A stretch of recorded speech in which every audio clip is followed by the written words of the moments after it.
Və bundan sonra gələn hədisdə İbn Abbas radiyallahu anh'ın hədisidir. Bu hədisdə ünvan olaraq yəni şeyx qeyd edir ki, cəvaz iğtisalir racul bifadlil mər'ə.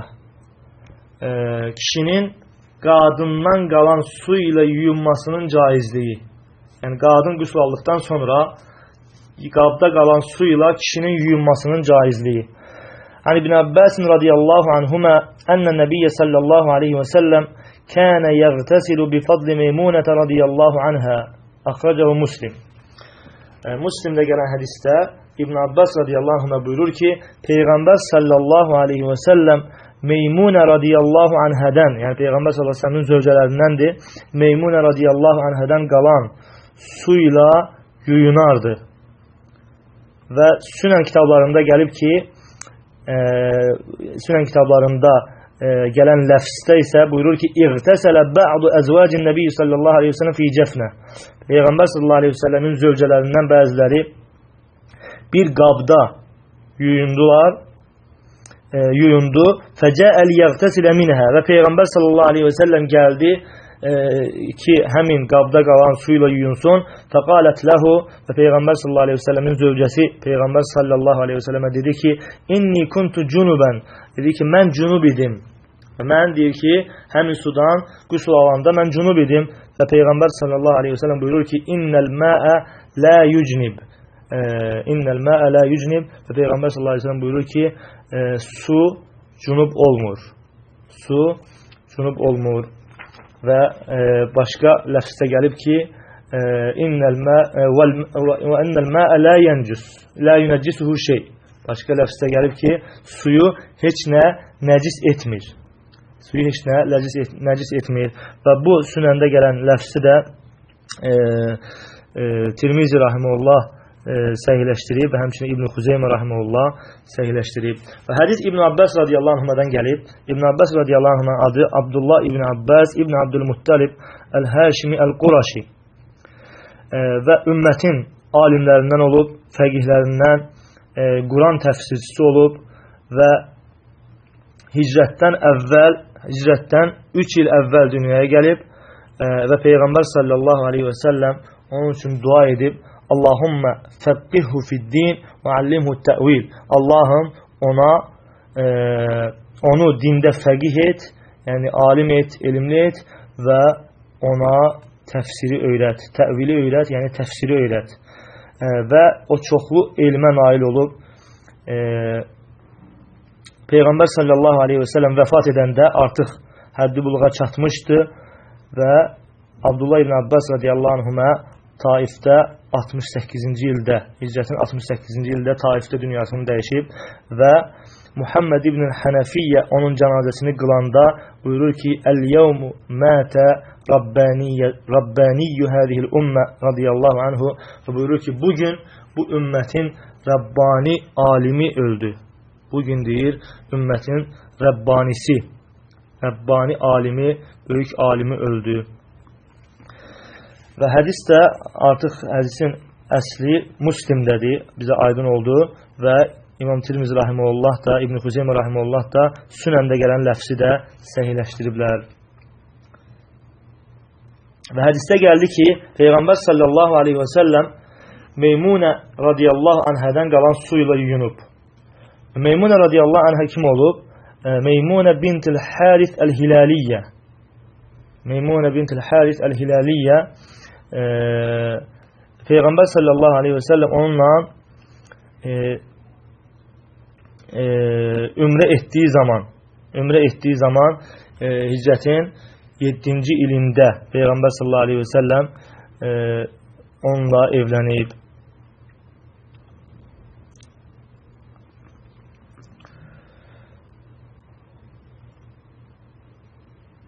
Və bu da nə vaxt Meymunə radiyallahu anhənin əri dünyasını dəyişir. Ondan sonra Peyğəmbər sallallahu aleyhi və səlləm onun ərinin adı olur Ruhun İbni Abdüləzzə və ondan sonra onunla Peyğəmbər sallallahu aleyhi və səlləm evlənir və Meymunə radiyallahu anhə Peyğəmbər sallallahu aleyhi və səlləmin axırıncı zövcəsidir. Və Ayşə radiyallahu anhə onu tərifləyərək buyurur ki, İnnəhə kənət min ətqana lillah və əvsalina lirrahim. Və buyurur ki, və əvsalina lirrahim.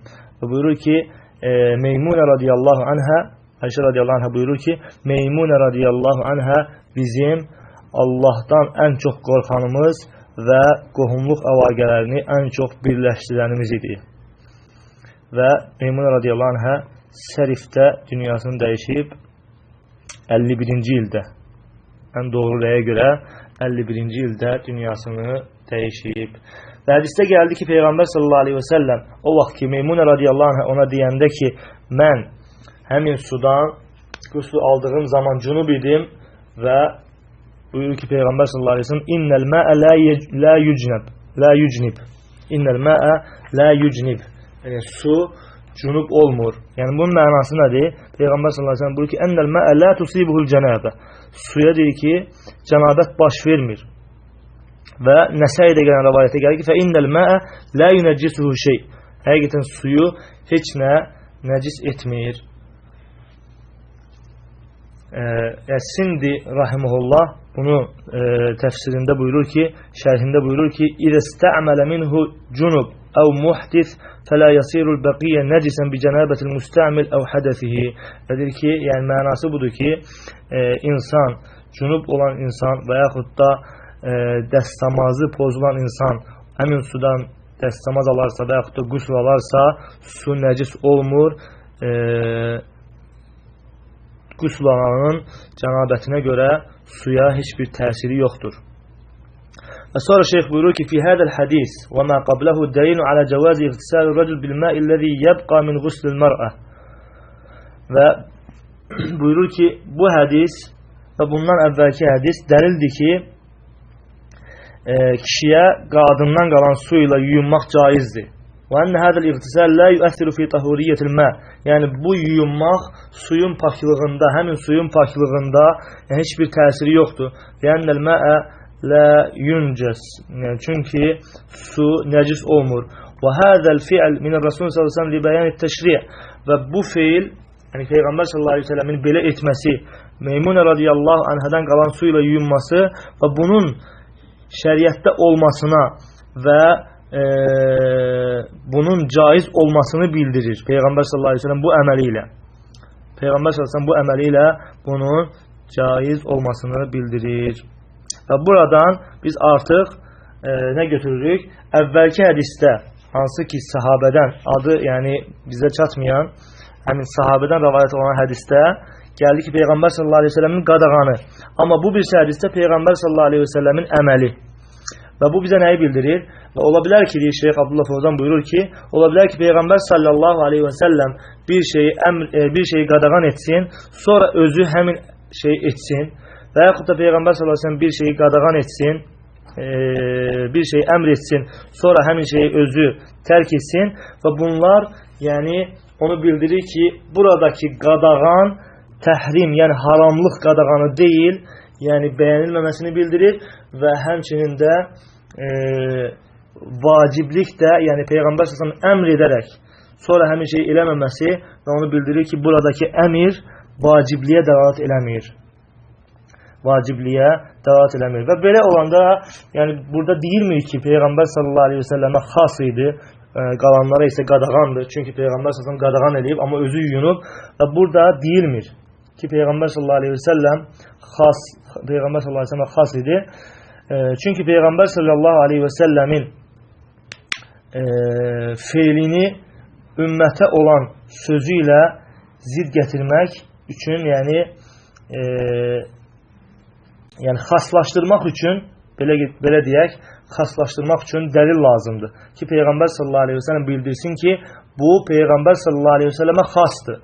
Yox, əgər Peyğəmbər sallallahu aleyhi ve sellem ümumi ümmətə deyirsə, xitab edirsə və bunun içərisində Peyğəmbər sallallahu aleyhi ve sellem, əsl budur ki, Peyğəmbər sallallahu aleyhi ve sellem də bura daxildir. Çünki hədisdə buyurur ki, kişinin qadından qalan su ilə yuyunması və yaxud da qadının kişidən qalan su ilə yuyulması, bu artıq bütün kişiləri əhatə edir və Peyğəmbər sallallahu aleyhi ve sellem də bura daxildir və xüsusiləşdirmək üçün dəlil lazımdır. Və Peyğəmbər sallallahu aleyhi ve sellemin də birinci hədisdə qadağan gəlməsi və sonraki hədisdə bilməyimiz ki, Peyğəmbər sallallahu aleyhi ve sellem bunu edib və bunu bildirir ki, Peyğəmbər sallallahu aleyhi ve sellem bu əməli ilə bizə bildirib ki, ümmətinə bildirib ki, həmin qadağan haramlığı bildirən qadağan deyil, yəni caizdir. Peyğəmbər sallallahu aleyhi ve sellem əməli ilə bildirir ki, əgər bir kimsə yuyunarsa, yuyunması caizdir. Və sonra İbn-i Hüseymin rahimehullah burada İbn Abbas radiyallahu anh'ın hədisinin şərhində faydalarda buyurur ki, bu hədisdə fayda olaraq biz əldə edirik ki, Peyğəmbər sallallahu aleyhi ve sellemin bir neçə zövcəsi olub. Bir neçə zövcəsi olub. Və Peyğəmbər sallallahu aleyhi ve sellem, şeyx buyurur ki, Peyğəmbər sallallahu aleyhi ve sellem bir neçə zövcə ilə evləndiyi zaman Peyğəmbər sallallahu aleyhi ve sellemin niyyəti ləzzət almaq, əylənmək və öz ehtiyacını ödəmək idimi, yoxsa Peyğəmbər sallallahu aleyhi ve sellemin bundan uca, böyük, yəni niyyətləri mi var idi? Şək yoxdur ki, bunların ikincisidir. Peyğəmbər sallallahu aleyhi ve sellemin uca niyyətləri var idi evlənməkdə, yəni qəsdi var idi çox zövcələrlə evlənməsində. Çünki Peyğəmbər sallallahu aleyhi ve sellem evləndiyi zövcələrin hamısı boşanan zövcələr olub, dul zövcələr olub. وَلَيْسَ مِنْهُنَّ بِكْرٌ إِلَّا عَيْشَ رَضِيَ اللّٰهُ عَنْهُنَّ Və həmin zövcələr içərisində bakirə olan yalnız Ayşə radiyallahu anhə olub. Yalnız Ayşə radiyallahu anhə olub. وَلَوْ كَانَ رَجُلًا شَهْوَانِيًّا كَمَا قَالَهُ أَعْدَاءُ الْمُسْلِمِينَ Yəni müsəlmanların düşmənləri dedikləri kimi, yəni Peyğəmbər sallallahu aleyhi ve sellem yəni öz şəhvətlərinə uyan bir kişi olsaydı, Peyğəmbər sallallahu aleyhi ve sellem zövcələrdən yalnız bakirələri seçərdi. Və Peyğəmbər sallallahu aleyhi ve sellem sahabələrdən tələb eləsəydi onun üçün, yəni ən yaxşı zövcələr sahabələr verərdilər. Və yalnız bakirələrlə evlənərdi Peyğəmbər sallallahu aleyhi ve sellem. Lakin Peyğəmbər sallallahu aleyhi ve sellem bu əməli ilə, yəni Peyğəmbər sallallahu aleyhi ve sellemin niyyəti, qəsdi, dəvəti yaymaq idi və Peyğəmbər sallallahu aleyhi ve sellem istəyirdi ki, hər qəbilədən, yəni özünün qohumluğu olsun, dəvət üçün ki, qəbilələrdə dəvətin yayılması üçün. Və Peyğəmbər sallallahu aleyhi ve sellemin bu zövcələri öz yaxınlarına Peyğəmbər sallallahu aleyhi ve sellemin ailəsində, evində olan əməllərini öz yaxınlarına deyərdilər ki, hətta Peyğəmbər sallallahu aleyhi ve sellemin evdəki əməlləri insanlara yayılsın və Peyğəmbər sallallahu aleyhi ve sellemin nə əməl üzərində olması insanlar bilsinlər, hətta Peyğəmbər sallallahu aleyhi ve sellemin özlərinə nümunə götürmələri üçün. Və İbn Abbas radiyallahu anhumaya kim bildirdi və hardan bildi ki, Peyğəmbər sallallahu aleyhi ve sellem Meymunə radiyallahu anhədən qalan su ilə yuyunub. Və Meymunə radiyallahu anhə İbn Abbas radiyallahu anhumanın xalası idi və burada bilinir ki, Meymunə radiyallahu anhə Peyğəmbər sallallahu aleyhi ve sellemlə, yəni öz ailəsində olan bu əməli, Peyğəmbər sallallahu aleyhi ve sellemin bu əməlini İbn Abbas radiyallahu anhumaya bildirir ki, hətta elm yayılsın və bu işin, yəni bu əməlin caizliyi insanlara bilinməsi üçün. Və həmçinin burada Peyğəmbər sallallahu aleyhi ve sellemin çoxlu zövcələrlə evlənməsinin faydası üzə çıxır. Və həmçinin şeyx burada mühüm məsələyə toxunurdu ki, ənnə misli hədə la yədxulu fin-nəhi an ifşa'i sirrəl-ləzi yekunu beynəz-zəvceyn.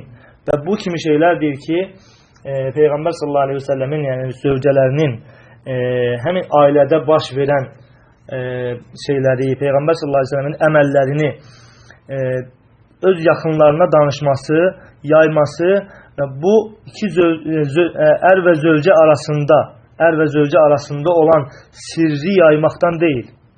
Yəni, bu sirri yaymaq kimi götürülmür.